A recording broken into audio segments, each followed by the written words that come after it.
အားလုံးပဲမင်္ဂလာပါရှေ့တို့ကနေကြိုဆိုလိုက်ပါတယ်ဒီနေ့တင်ဆက်ပေးမှာကတော့ဆရာခတ်စောရေးသားထားတဲ့ The Rebels of Anya 1920s ရဲ့အခန်း9ဖြစ်ပါတယ်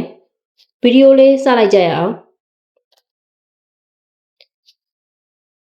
The Rebels of Anya 1920s အခန်း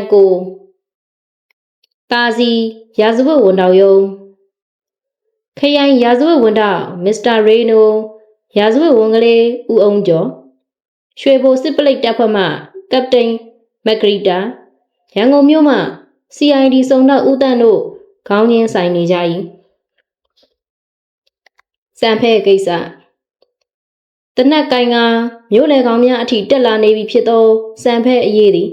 တဖြည်းဖြည်းကြီးမားလာနေပြီနေဘက်တကြီးတော်တော်များများမှလည်းစံဖဲအဖွဲ့ကိုကြောက်ရွံ့နေကြသဖြင့်အုတ်ချုပ်ရေးပြက်ပြားသည့်အခြေအနေဖြစ်နေ၏ထို့ကြောင့်စံဖဲအားစွန့်ငွေ2000ထုတ်ရန်အတီးပြုဆွေးနွေးနေကြခြင်းပင်စွန့်ငွေကိစ္စအတီးဖြစ်ပြီဆိုတော့ရာဇဝတ်ဝင်ယုံနဲ့ပလိတ်မင်းကြီးယုံကဝရမ်းမိန်ကိုပဲစောင့်ကြတာပေါ့စံဖဲအမှုမှာသူ့ကိုထောင်ဖမ်းနိုင်မဲ့အချက်တစ်ခုကိုကျွန်တော်မျိုးထပ်တွေ့ထားပါတယ်မင်းကြီး CID မှာစုံတော့ဦးတန်းကမစ္စတာရေနိုကိုအစီရင်ခံလိုက်ခြင်းပင်တကယ်တော့စံဖဲအခုလိုဖြစ်တာဟာသူမရကိစ္စကြောင့်ပဲသူမရကိုအတင်းလူယူပေါင်းတဲ့မဲတော်တကြီးသားစစ်ပြန်မောင်းမှုကိုအခဲမကြေရာကနေဒီကိစ္စတွေစတင်လာတာပါအခုတော့မောင်ပုနဲ့စံဖဲဇနီးဟောင်းမသိန်းရင်ဟာလဲစံဖဲကိုကြောက်လို့တာစီမြို့မှာလာပုန်းနေကြရပါတယ်မနေ့ကတာစီဂတ်တဲမှာရှိတဲ့ကွယ်လွန်သူရာဇဝတ်အုပ်ကိုညီမောင်ရဲ့အမှုဖိုင်တွေကိုကျွန်တော်မျိုးစစ်စစ်ကြည့်ရမှာမောင်ပုဟာလိုင်စင်နဲ့တနက်ကင်ဆောင်ဝင်လျှောက်ထားတဲ့စာရွက်စာတမ်းတချို့တွေ့ရပါတယ်စံဖက်ကိစ္စအတွက်အင်းစိန် CID မှအထူးစေလွှတ်ထားသောစုံတော့ဦးတန့်၏စကားကိုအားလုံးကစိတ်ဝင်စားသွားကြသည်ဒီတော့လူမြင်ခွင့်မထွက်ရဲတဲ့မောင်ပုကိုလူမြင်ခွင့်ကိုထွက်ရဲအောင်လုပ်ပေးလိုက်ခြင်းအပြင်ကျွန်တော်မျိုးတို့ဟာစံဖဲကိုတကူးတကလိုက်ရှာစရာမလိုပါဘူးမောင်ပုရှိရာကိုစံဖဲဟာမဖြစ်မနေကိုလာမှာပါပဲပြီးတော့မောင်ပုဟာစစ်ပြန်ဖြစ်တဲ့အတွက်တနက်အကင်တွေလဲကျွမ်းကျင်ပါတယ်သူတို့လူမှုရေးပြဿနာသူတို့ရှင်းညာခြင်းဖြင့်ကျွန်တော်မျိုးတို့အတွက်လဲဝင်ပေါ့စေပါတယ်မစ္စတာရေနိုကစပွဲကုံကိုလက်ဖြင့်ပုတ်လိုက်၏ခမည်းပြောတာသဘောပေါက်ပြီမစ္စတာ CID ဒါဆိုမောင်ပုရဲ့တနက်ကင်ဆောင်ခွင့်လိုင်စင်ကိုကျုပ်ကူးချက်ချင်းပဲလက်မှတ်ထိုးခွင့်ပြုလိုက်မယ်မောင်အောင်ကျော်ကမောင်ပုနဲ့တွားတွေ့ပါသူကင်ချင်းနဲ့တနက်ကအစတေချာရွေးချယ်ပေးလိုက်ပါနောက်တာစီပလိတ်အဖွဲ့နဲ့ကပတိန်မက်ဂရီတာရဲ့စစ်ပလိတ်တက်နဲ့ပူးပေါင်းပြီးနေဘက်ကိုဆင်းစံဖဲကိုစုငွေထုတ်တဲ့စာတွေကိုဖြန့်ဝေဖို့လုပ်ပါကပတိန်ကရောဘာများပြောချင်ပါသေးလဲမရှိပါဘူးမစ္စတာရေနိုโอเคဒါဆိုကျုပ်တို့အစည်းအဝေးကိုရုပ်သိမ်းပါတယ်မစ္စတာရေနိုကဖိုင်နှဲများကိုပိတ်လိုက်သည်ထို့နောက်ဘေးတွင်ချထားသောစေးရန်ကိုပါဇက်တွင်ကိုက်လိုက်တော်သည်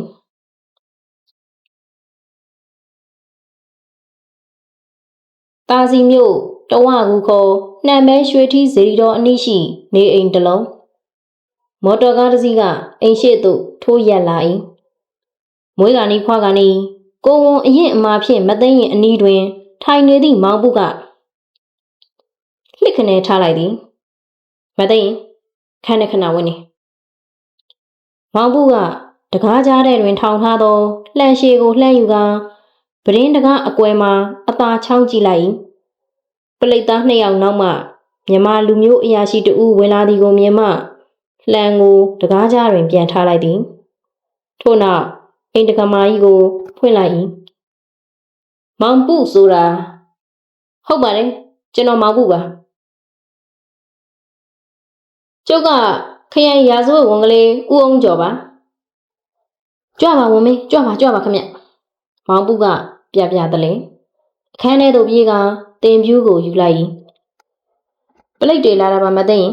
စံဖဲကိုမြန်မိသွားလို့တက်သိခံဖို့ရာတို့လာခေါ်တာထင်ပါရဲ့မောင်ပုအတန်းကတက်ကြွနေသည်မသိရင်ကတော့စံဖဲဆိုသည်နှင့်မျက်နှာပြက်သွားရှာ၏မောင်ပုကဦးအောင်ကျော်ကိုဖျားစင်ရှေ့တွင်တင်မြူးဖြာခင်းပေးပြီးသူကမူရှေ့တွင်ခက်ကြုံကြုံထိုင်လိုက်သည်ဘာကိစ္စများရှိပါသလဲဝန်မင်းဖေ။အော်ဒီလိုပါမောင်မင်းလျှောက်ထားတဲ့တနက်ကင်ဆောင်ဝင်လိုင်စင်ကြပြီဆိုတာကျုပ်ကလာကြောင်းကြတာပါ။ခမညာမောင်မင်းကကဘာစစ်တုံးကလည်းစစ်မှုထမ်းခဲ့တယ်။ဟုတ်ကလား။မှန်ပါ။ကိုင်ရင်းတဲ့တနက်အမျိုးအစားလျှောက်ဖို့နဲ့လိုင်စင်ထုတ်ယူဖို့ကိုတော့တာစီရေးပိုင်ရုံးကိုမနေ့ပြန်ရုံးချိန်တွင်လာခဲ့ပါ။မှန်ပါလာခဲ့ပါမယ်။ခုလိုကိုတော်တိုင်လာရောက်အကြောင်းကြားပေးလို့လဲကျေးဇူးတင်ပါတယ်တခုတော့ရှိတယ်ဗျာမောင်မင်းကမဲတော်ရွာသားမဟုတ်လားဟုတ်ပါတယ်ဒီတော့ခုတလောတောင်းညံ့နေတဲ့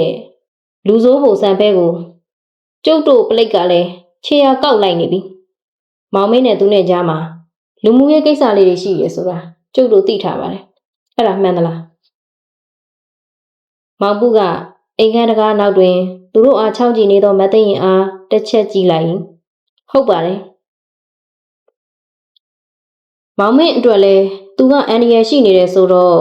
မောင်မင်းအနေနဲ့သူ့ကိုဖမ်းဆီးရမရေးမှာကျုပ်တို့ကိုကူညီပေးနိုင်မလားကူညီပေးနိုင်ပါတယ်ဖေ။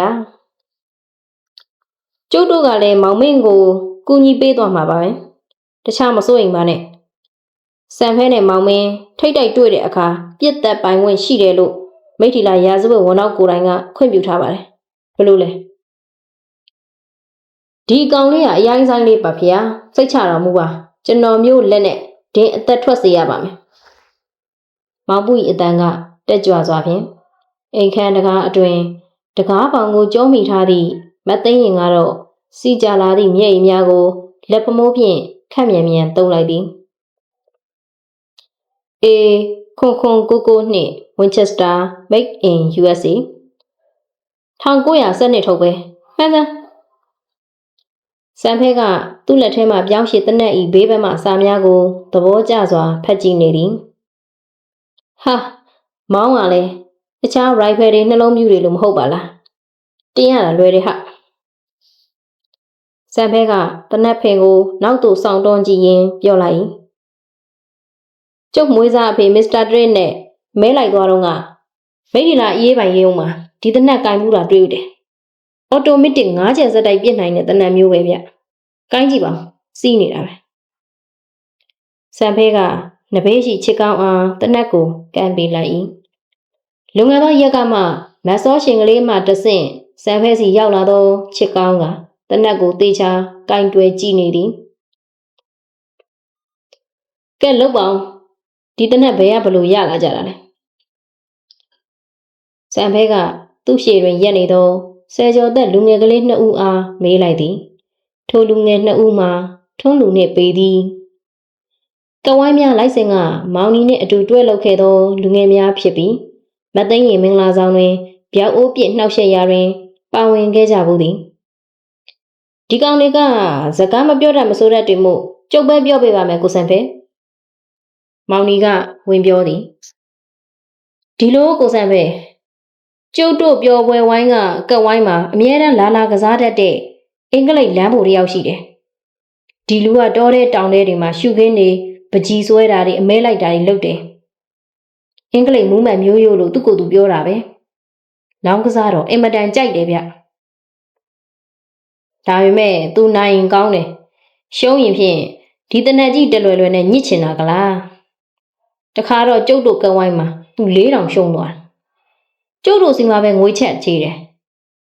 ထုံးစံမရှိပေမဲ့ကျုပ်ဦးလေးကငွေ2000ချေးပေးပါတယ်ဒါလည်းထက်ရှုံးတာပဲနောက်ထပ်ချေးတော့ဦးလေးကမချေးတော့ဒါကို तू ကတနက်နဲ့ပြစ်မဲ့ခတ်မဲ့ချင်းချောက်တယ်လေအဲ့ဒီမှာဒီနှကောင်နဲ့ညှိကြတော့တာပဲလူတွေဝိုင်းဆွဲလို့ပွဲကပြီးသွားပေမဲ့ အဲ့ဒီအင်္ဂလိပ်လမ်းပေါ်ကပလိတ်ကိုသွားချွန်းလို့နောက်နေကျကျုပ်တို့အားလုံးအဖမ်းခံရတော့တာကျုပ်အမှုဖြစ်နေတယ်ဆိုတာလေအဲ့ဒီအမှုပေါ့ဗျာဒီနှစ်ကောင်လည်းအမှုတွဲတဲ့ပါနေတာဩဟုတ်ပါပြီမောင်နီဒီတနက်ကိုရောသူတို့ကဘလို့ယူလာတာလဲထုံးလုံးနဲ့ပေတီကအဲ့ဒီအင်္ဂလိပ်နှစ်ကောင်ကိုပြန်စော်ဖို့အမြဲချောင်းနေတာဗျဒီကောင်ကလည်းလူလဲကျုပ်တို့အမှုစဖြစ်ကြတဲ့ကဘဲသွားဒီတနက်နဲ့ပဲဟိုနေ့ကတော့ရှမ်းရိုးမှအဆက်မှာအဲ့ဒီလမ်းပေါ်ကတနက်ဘေးချပြီးပုံဆွဲနေတော့ဒီနှကောင်တွေ့လို့ဝင်ရိုက်ကြတာဟိုကသတိလက်သွားမှကြောက်နဲ့တနက်ပါယူပြီးပြေးလာကြတာပဲအိုးဟုတ်ပြီဒီလိုဆိုတော့ငါဘာလုပ်ပေးရမလဲငါညီတို့ဒီတနက်ကိုရောဘယ်လောက်နဲ့ရောက်မှလဲကျွန်တော်တို့မရောက်ပါဘူးဒီတနက်ကိုဘိုးဆန်ဖဲကိုအပ်ပါတယ်ပြီးတော့ကျွန်တော်တို့ကိုလည်းဘိုးဆန်ဖဲအတင်းနဲ့ဝင်ခွင့်ပြုပါဆန်ဖဲကချစ်ကောင်းကိုတစ်ချက်ကြည့်လိုက်ဇက်စရာသဘောပြောပါအဆင်ပြေပါတယ်ဆန်ဖဲသူတို့ကလူငယ်ကလေးတွေလည်းဖြစ်ရာဇဝတ်မှုလည်းကျူးလွန်ထားတော့တို့ခေါ်ထားတာကောင်းပါလေကဲဟုတ်ပြီဒီလိုဆိုတော့မင်းတို့နှစ်ကောင်ငါ့အဖွဲ့ထဲဝင်ခွင့်ပြုတယ်ဒါပေမဲ့မင်းတို့ငါ့အပေါ်မှာတစ္ဆာရှိမှရမှာနော်ငါအမိတ်မရပဲဘာမှမလုပ်ရအောင်ဟုတ်ကလားဟုတ်စံဖဲချစ်ကောင်မောင်နီကန်ကြီးမောင်ထုံးလူပေသည်စံဖဲဘက်တွင်လည်းအင်အားကတဖြည်းဖြည်းတောင့်လာကြပြီဇက်စရာကိုချစ်ကောင်ရောက်လာခြင်းသည်စံဖဲအတွက်အင်အားတရက်ဖြစ်လာရသည်စံဖဲထံနောက်ကျမှရောက်လာတော့လေစံဖဲထက်ပညာတတ်လည်းဖြစ်တွေးခေါ်တတ်သည့်အတွက်စံဖဲကသူ၏လက်ထောက်အကြံပေးအဖြစ်အားကိုးနေရ၏ထုံးလူနှင့်ပေးသည်မရောက်လာမီတွင်ကန်ကြီးမောင်၏အကိုသားပိုင်ကိုသားလှိုင်အုတ်တွင်းရွာသားငအောတို့ကစံဖဲအဖွဲ့သို့ဝင်ရန်ကန်ကြီးမောင်မှတဆင့်ရောက်ရှိလာခဲ့သေးသည်သို့သောကိုချစ်ကောင်းကရာဇဝတ်မှုတစုံတရာကျူးလွန်ထားခြင်းမရှိသောသူများကိုအဖွဲ့ထဲဝင်ခွင့်ပြုတော်လဲတောဘုံရာတွင်မပါဝင်ပဲရွာများထဲတွင်ကင်းတောက်အဖြစ်ထားတင်ကြောင်းအကြံပြုခဲ့၏ကိုချစ်ကောင်းကပုံကံမှုပြုရာတွင်နယ်မြေသတင်းအချက်အလက်နှင့်ဒေသခံတို့၏ထောက်ခံမှုသည်အရေးကြီးကြောင်းကိုသူဖတ်ဖူးသည့်တောဘုံကြီးရောဘင်ဟုဇလန်းနှင့်ခိုင်းနိုင်ကစံဖဲအားရှင်းပြခဲ့သည်ကိုချစ်ကောင်းကိုယ်တိုင်လည်းသူအလုပ်လုပ်နေသောချစ်တီးတိုက်မှချစ်တီးများအားငွေတို့တဆင့်ပေးထားသောဗမာလဲရှင်စည်းရင်းများစည်းရင်းကိုယူခဲ့သည်ဗမာလဲရှင်ကြီးတို့သည်တစ်ဖက်တွင်ဖျားတကာကြောက်တကာသူတော်ကောင်းတရေကြီးများဖြစ်ကြသည်တစ်ဖက်တွင်မူချစ်တီးတို့၏လေသိမ်းမြေသိမ်းလူသိမ်းဇလန်း၏နောက်ွယ်တွင်ရှိနေသည်ကိုလူသည်နဲလာ၏အင်္ဂလိပ်အစိုးရ၏စီးပွားရေးစနစ်အရအိန္ဒိယပြည်အရှေ့ဘက်ခြမ်းကမ်းခြေပြည်နယ်များမှဈေးပေါ်သောအလုတ်ကျန်းသမားများကိုလဲလုံသားများအဖြစ်မြန်မာပြည်သို့ခေါ်သွင်းလာသည်သို့သောအောက်မြန်မာပြည်တွင်နေထိုင်သည့်လူသူနှဲပါရာမြေယာများလွတ်နေ၏အထူးသဖြင့်လယ်သမားရှားနေခြင်းပင်အထက်မြန်မာနိုင်ငံမှလူများသည်လည်းအောက်ပြည်တွင်အခြေချသူနေသေးသည်ထို့ကြောင့်ခုတ်ထွင်နိုင်သမျှမြေကိုသုံးနှစ်ဆက်တိုက်လေယာလုပ်ငန်းလုပ်ကင်မှာကမြေကရန်ထုတ်ပြေးမည်ဟုကြေညာသည်လေယာလုပ်ရာတွင်အရင်အနည်းမတည်နိုင်ရန်အတွက်ငွေကြေးလုပ်ငန်းကိုကောင်းစွာနားလည်စီမံခန့်ခွဲနိုင်သောချစ်တီးများကိုလည်းခေါ်သွားလာကြသည်ချစ်တီးများမှာငွေကြေးအရင်နည်းမရှိတော့ညာသူတို့အားအင်္ဂလိပ်ဘဏ်များမှအတိုးနှုန်းနည်းနည်းဖြင့်ငွေချေးပေးသည်ထိုငွေကိုလဲလုပ်သူများထံချစ်တီးများကအတိုးနှုန်းတင်ကပြန်လည်ဖြန့်ဝေပြီးအတိုးနှုန်းမှာအနည်းဆုံး100ကျပ်ကိုတစ်လလည်းရင်2ကျပ်ဖြစ်ပြီး3နှစ်အတွင်းအရင်2ဆဖြစ်လာသည်ချစ်တီးများ၏လုပ်ငန်းများကျေပြန့်လာသည်နှင့်အမျှမြန်မာလဲရှင်ကြီးအချို့ကလည်းထိုလုပ်ငန်းကိုမျက်စိကျလာသည်ချစ်တီးများဘက်ကလည်းအစိုးရဘဏ်များမှငွေချေးယူရာတွင်အကန့်အသတ်ရှိနေသည်ထို့ကြောင့်မြန်မာလဲရှင်ကြီးများကအစိုးရနှင့်တ တိတ်မကွာခြားသောနှုံးဖြင့်ချစ်တီးများကိုငွေထုတ်ပေးပြီးလေပေါင်ခံရာပေါင်ခံလုပ်ငန်းများတွင်နောက်ွယ်မှပါဝင်လာကြ၏နောက်ပိုင်းတွင်ချစ်တီးများမှာ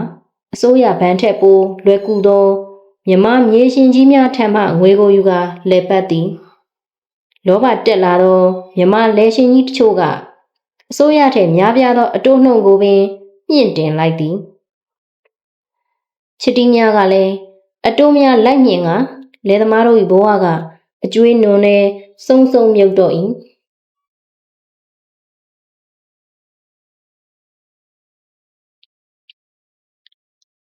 လေသိန်းရာသိန်းကိစ္စများသည်ချစ်တီးများကရှေ့ထွက်လုပ်ကြပြီးနောက်ဆုံးတွင်မြမမြေရှင်ကြီးများလက်သို့သာထိုလေများရောက်သွားကြသည်ကြီးပင်ထိုကိစ္စကိုကောင်းကောင်းသိနေသောကိုချစ်ကောင်းကစံဖဲအားစည်ရင်းနှင့်တကွယူလာကအတိပေးခြင်းဖြစ်သည်စံဖဲတို့အဖွဲ့ကလည်းထိုစည်ရင်းအတိုင်းလေရှင်များတကြီးများအိမ်ကိုဓမြတိုက်လူရဲ့ကြ၏ရရှိလာသောငွေကြေးကိုကိုချစ်ကောင်းကအုံမုံပုံကစီမံပေးသည်တပုံသည်စံဖဲနှင့်အဖွဲ့သားများခွဲ၍ယူရန်တပုံသည်ရွာများတွင်လွှတ်ထားသောဆက်သားသတင်းပေးများအတွက်ကြံတပုံမှာရွာစဉ်အလိုက်အစင်းရဲဆုံးသူများကိုရွေးချယ်ကာအိမ်ရှိတွင်တွားထားပေးရန်ဖြစ်သည်ထို့သောဖြင့်လာပိုင်းအတွင်းပင်စံဖဲ၏သတင်းမှာစန့်ကျင်ဘက်အဖြစ်ကြော်ကြားနေလေတော့၏တစ်ဖက်တွင်စင်းရဲသားတို့အတွက်သူရဲကောင်တစ်ဖက်တွင်တထေးများမြေရှင်များနှင့်အစိုးရအတွက်ရန်သူမိထီလာရာဇဝတ်ဝန်တော်အမိတ်ဖြင့်စံဖဲအားအသေးဖန်အရှင်ဖမ်းနိုင်သူစုငွေ2000ထုတ်ပြန်ခဲ့စစ်ပြန်ငပုလိုင်စင်ကတနက်ရသွားပြီးစံဖဲကိုပလိတ်နဲ့ပေါင်းပြီးရအောင်ဖမ်းပြမယ်လို့တာစီမှာသတင်းဖြစ်နေငပုလိပ်စာကတဝကူဖျားအရှိပဲမဆန်မဲပဲလော်ဖို့မျက်စောင်းတို့တစ်သားအိမ်ရှိမြင်းပြူရှင်နှက်စင်ရှိမဆောရှင်ယူလာသောစာကိုစံဖဲကကိုချစ်ကောင်းထံပြလိုက်စာပို့သူမှာတာစီတို့သွားလာပြီးသတင်းထောက်နေသူကိုတာပိုင်ဖြစ်သည်စံဖဲစီစဉ်ထားသောစနစ်အရသတင်းပေးများသည်စံဖဲစီဓာတ်ရိုက်လာခွင့်မရှိမဆောရှင်ထံတွားပေးထားရသည်မဆောရှင်ကလည်းစံဖဲမှားထားသည့်အတိုင်းစာရပြီးနောက်နက်နက်လင်းအားကြီးချိန်မှသာစံဖဲရှိရာသို့အရောက်လာပို့ပေးရ၏စွန့်အားနားမကြတော့လဲခြေလန်းမြန်မြန်နှင့်အမောခံနိုင်သည့်မဆောရှင်သည်လည်းစံဖဲအတွက်အားထားရာတစ်ခုပင်ချစ်ကောင်းကစာကိုဖတ်ပြီးစံဖဲထံပြန်ပေးလိုက်ဘလို့ထင်းလဲစံဖဲဒီကောင်ကစိန်ခေါ်တာပေါ့ဗျာနေဦးငါစိတ်ထဲမတင်ငါတာရှိတယ်ငပုကိုတနက်ဘာလို့တက်ပေးလိုက်တာလဲနောက်ပြီးသူ့နှမများနုကငါစီလာသွားတာမင်းကငါပြောပြဘူးပါတယ်အဲ့ဒါတွေဆက်ဆက်ရင်ထင်းတော့မရှင်းဘူးကွဘလို့မရှင်းတာလဲဒီသတင်းကိုပလိတ်ကတမင်ဖြန့်ပြီးမင်းကိုငပုနဲ့မျှခေါ်တာလို့ငါထင်တယ်ဒီသတင်းကြားတဲ့အခါမင်းကဒေါသထွက်ပြီးငပုရှိတဲ့သားစီအိမ်ကိုမင်းကသွားပလိတ်ကအဲ့အိမ်နားမှာစောင့်နေမှာပဲသားစီတစ်မျိုးလုံးလဲကိမဝစ်ချင်ဝတ်နေမှာကိုချစ်ကောင်းစကားကိုစံဖဲကခေါင်းငိမ့်လိုက်သည်ဟုတ်တယ်ခမည်းပြောတာဖြစ်နိုင်တယ်ဆက်စရာဒီတိုင်းတော့ငပုကိုလွတ်ထားလိုက်ရတာတဲမခံချင်ဘူးဘလို့လုပ်ရင်ကောင်းမလဲစံဖဲကဝင်ချက်စတာတနက်ကိုပုတ်တက်ကနှခမ်းကိုကိုက်လျက်စဉ်းစားနေငါအကြံရပြီစံဖဲဘလို့တဲ့လဲဆက်စရာငါတို့တာစီကိုရှောင်ပြီးမိထီလာပဲတက်ကြတာပေါ့ဘလို့ဒီလို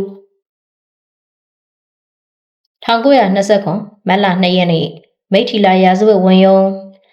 ခရိုင်ရာဇဝတ်ဝန်မစ္စတာရေနိုနဲ့ရာဇဝတ်ဝန်ကလေးဦးအောင်ကျော်တို့မှာစံဖဲကိစ္စဖြင့်တာစီတွင်ခိတ္တရုံးထိုင်နေသည်မို့ရာဇဝတ်ဝန်ကလေးဖြစ်သူနှုတ်ထုံးငွေကရုံးထိုင်နေတကင်းအပြင်မှာဘုန်းကြီးတစ်ပါးကတခင်နဲ့တွေ့ကျင်နေပါတယ် ရုံးလူလင်ကိုမန်းကြီးကဘာကြတကားလေးရှေ့တွင်ဆက်လံပေးကသတင်းပို့သည်ရုံးငန်းထဲတွင်ဦးထွန်းဝင်းနှင့်အတူမိထီလာတရားမှတရားသူကြီးမစ္စတာအိတ်အေဇေဗီယာပါရောက်နေ၏ဘာကိစ္စတဲ့လဲဓမြဆံပဲသတင်းပေးခြင်းလို့တဲ့မျက်နှာဖြူတရားသူကြီးရှေ့တွင်ဖြစ်သည်မို့ဦးထွန်းဝင်းမှာဟန်မပြတ်အောင်စိတ်ကိုမနှဲထိန်လိုက်သူ့အထက်အရာရှိဖြစ်သည့်မစ္စတာရေနိုယောသူနှင့်ယာရုပြိုင်မဲ့ဖြစ်သည့်ဦးအောင်ကျော်တို့ကအာစီအထိဆင်းသွားပြီးစံဖက်ကိစ္စစုံစမ်းနေချိန်တွင်စံဖက်သတင်းကသူ့ထံသို့စိတ်မြိုက်ရောက်လာကြပြီလွတ်လိုက်ဥပီစိမ့်ဖြင့်ယဟန်တော်တစ်ပါးဦးထွန်းဝေကမစ္စတာဇေဗီယာကိုခွင်တောင်းကမတ်တက်ရက်ပြီးလက်အုပ်ချီလိုက်ဒီကိုကြွပါဦးစင်ဘာကိစ္စမြန်သတင်းပေးခြင်းလိုပါလဲဖေယာဖုန်းကြီးကဦးထွန်းဝေညွှန်ပြသည့်ထိုင်ကုန်တွင်ဝင်ထိုင်လိုက်သည်တကားတို့လူစိုးဆန်ဖဲကိုဖမ်းနေကြတယ်ဆိုတင်မကျုပ်ကညောင်ကိုင်းဖုန်းကြီးเจ้าကပါဝါတော်လို့ခေါ်ပါတယ်မှန်မဒီလိုလွန်ခဲ့တဲ့2 ရက်ကကျုပ်เจ้าမှာလူ2 ယောက်ရောက်နေတယ်ခရီးသွားဆိုပြီးလာတဲနေကြတာတယောက်ကိုတော့တိုးတိတ်စံဖဲလို့ခေါ်နေတာကြားတယ်တကားကြီးအခုသူတို့ဘယ်မှာလဲဖေယာသူတို့တိုးတိတ်တိုင်းမင်းနေကြတာကိုကျုပ်เจ้าကကပ်ပိယကချောင်းနားထောင်လာတာရဲ့သူတို့သားစီမှာအဖန်အဆီးများနေတော့နှောပင်ရွာမှာလက်နက်တွေဖွက်ထားတဲ့လေဦးထုံငွေမျက်လုံးများအယောင်တောက်လာကြပြီနှောပင်ရွာဟုတ်လားဦးစင်ဟုတ်တယ်လာမဲ့လကွယ်ညမှာနှောပင်ရွာတင်းញိုင်းစရက်နောက်ကထိန်မင်းကြီးအောင်မှာတနတ်တွေမြုပ်ကြမှာတဲ့ဦးထုံငွေကသူ့နောက်ဖက်ဗီဒီယိုထဲမှာဖိုင်တွဲတစ်ခုကိုဆွဲထုတ်လာလိုက်သည်ထို့နောက်စံဖိတ်ဓာတ်ပုံကိုပြလိုက်ဦးစင်ကြောင့်မှလားတဲသွားတဲ့သူကသူ့လားဖေယာဖုန်းကြီးကပုံကိုအသေးချာယူကြည့်သည်အေးသူမှသူပဲအစ်စ်ပဲဟုတ်ပြီဒီသတင်းကိုဒီမှာပဲပြောပေးပါဖေယာမဟုတ်ရင်ဦးစင်အတွက်အနေရရှိပါတယ်ဦးစင်လည်းသိပါတယ်တကားတော့ခုလိုလာပြီးသတင်းပေးရတာကလည်းတခြားမဟုတ်ပါဘူးလူစိုးစံဖဲကိုမိရင်2000ပေးမယ်လို့အမိန့်ထုတ်ထားတယ်ဆိုတင်းမဖေယာတကားတော့သူ့ကိုဖမ်းမိရင်စုငွေရမှာပေါ့တင်းမစုငွေအပြင်ယာရုလည်းတိုးမှာပေါ့တင်းမဒီလိုဆိုဦးစင်ကိုလည်းစုငွေရမယ်တဲ့ကတဝက်ကတ်တင်တာပေါ့ဦးထုံငွေကသဘောပေါက်သွား၏ဦးထုံငွေကသူ့ဗီဒီယိုထဲမှာငွေတစ်ထပ်ကိုထုတ်လိုက်၏ငွေ900ပါဖေယာနဲတယ်များတယ်မှတ်ပါနဲ့လူစိုးသတင်းကိုပေးလို့တပည့်တော်ကကျေးဇူးဆက်တာပါအေးတာဒုယဟန်ကအပြင်သို့ပြန်ကြွသွားသည်ထိုအခါမှဦးထွန်းဝင်းလည်းသူ့စပွဲတွင်သူပြုံကြီးပြန်ထိုင်လိုက်၏တရားသူကြီးမစ္စတာဇေဗီယာနှင့်အတူလှုပ်လက်စတရမမှုစည်ရင်များကိုပြန်ဆွေးနွေးနေလိုက်သည်15 မိနစ်အကြာတွင်မစ္စတာဇေဗီယာကတစုံတစ်ခုကိုစဉ်းစားမိဟန်ဖြင့်မျက်မှောင်ကျုပ်လိုက်မစ္စတာထုံးဝေကျုပ်တစ်ခုမေးလို့ရမလားမေးပါခုနကယဟန်ကခမရအတိလားမသိပါဘူး तू ကရာဇဝတ်သားတယောက်ကိစ္စသတင်းပေးဖို့လာတာပါအော်ကျုပ်သူ့ကိုတနေ့ရရမှာရင်းနှီးမြင်ဘူးနေတယ်နေဦးဗမာဖုန်းကြီးတွေအကုန်လုံးကကရုံးတွေနဲ့ဒီသင်္ကန်းအယောင်ပဲဝတ်တော့အနောက်တိုင်းသားတွေကအမြဲအလိုအတူတူထင်ကြတာမျိုးပါမစ္စတာဇေဗီယာရဲ့မဟုတ်ဘူးကျုပ်တရားသူကြီးတယောက်ပါအဲ့ဒီလောက်လဲမရောထွေးပါဘူးဟုတ်ပြီသူ့ကိုသတင်းစာမှာမြင်ဘူးတာပဲသတင်းစာမှာမစ္စတာဇေဗီယာကဖုန်းတော်ကြီးချထားခဲ့သောဖိုင်တွဲကိုကောက်ယူကာဖွင့်လိုက်သည်သူပဲလေခုနခမရရှင်လာသွားတာသူပဲမဟုတ်လားကရုံးတုံးထားလိုက်တာနဲ့ရုပ်ကပြောင်းနေတာသူပဲမစ္စတာဇေဗီယာကဖိုင်ထဲမှဆန်ဖိတ်ပုံကိုလက်ညှိုးထိုးပြလိုက်ဦးထုံဝေမှာကြောင်တုံဖြင့်ပုံကိုသာစိုက်ကြည့်နေသည်တခင်တို့လောက်ပါအောင်တခင်တို့အပြင်မှာအများကြီးရှုပ်ထွေးကုန်ပြီတခင်တို့ ရုံးလူလင်ကိုမန်းဒီမျက်စိမျက်နှာပြည့်ဖြင့်ပြေးဝင်လာသည်။ဘာဖြစ်တာလဲ။မစ္စတာဇေဗီယာရောဦးထွန်းငွေပါအပြင်သို့ထွက်လိုက်ကြ၏။ရာဇဝတ်ဝန်ရုံးရှိအမိန့်ကြော်ညာများကက်လက်ရှိသည့်သင်းမုံတွင်ရာဇဝတ်အုံများစရေးများပလိတ်များစုညံနေကြသည်။ကက်လက်ရဲ့တရမယုံသို့လာကြသောအယက်သားများကလည်းတဝါဝါတဟဟဖြင့်လှောင်ပြောင်ပြောဆိုနေကြ၏။ဦးထွန်းငွေထိုနေရာသို့တိုးဝင်သွားလိုက်သည်။ဟေးဖဲကြလန်းဘာလဲဘာဖြစ်တာလဲ။ကြော်ညာတင်မုံတွင်ကတ်သွားသောစာရွက်2ရွက်စွန့်ငွေ2000ကျပ်ပေးမည်။မိထီလာခိုင်ရိုင်ရာဇဝတ်ဝန်တော့ငရေးနိုးအား၎င်းအာစီနယ်မဲတော်ရွာတကြီးငရာပိုင်းသာငပုအား၎င်းအသေးသက်ပေးနိုင်သူအားစွန့်ငွေ2000ကျပ်ပေးမည်။ပုံဘိုးဆန်ဖဲစာကအင်္ဂလိပ်မြန်မာ2ဘာသာဖြင့်ရာဇဝတ်ဝန်ကလေးဦးထွန်းငွေမှာတီးတိုးလှောင်ရည်တံများကြားမူးမိတ်လဲတော်မတန်ခန်း30စိတ်ရန်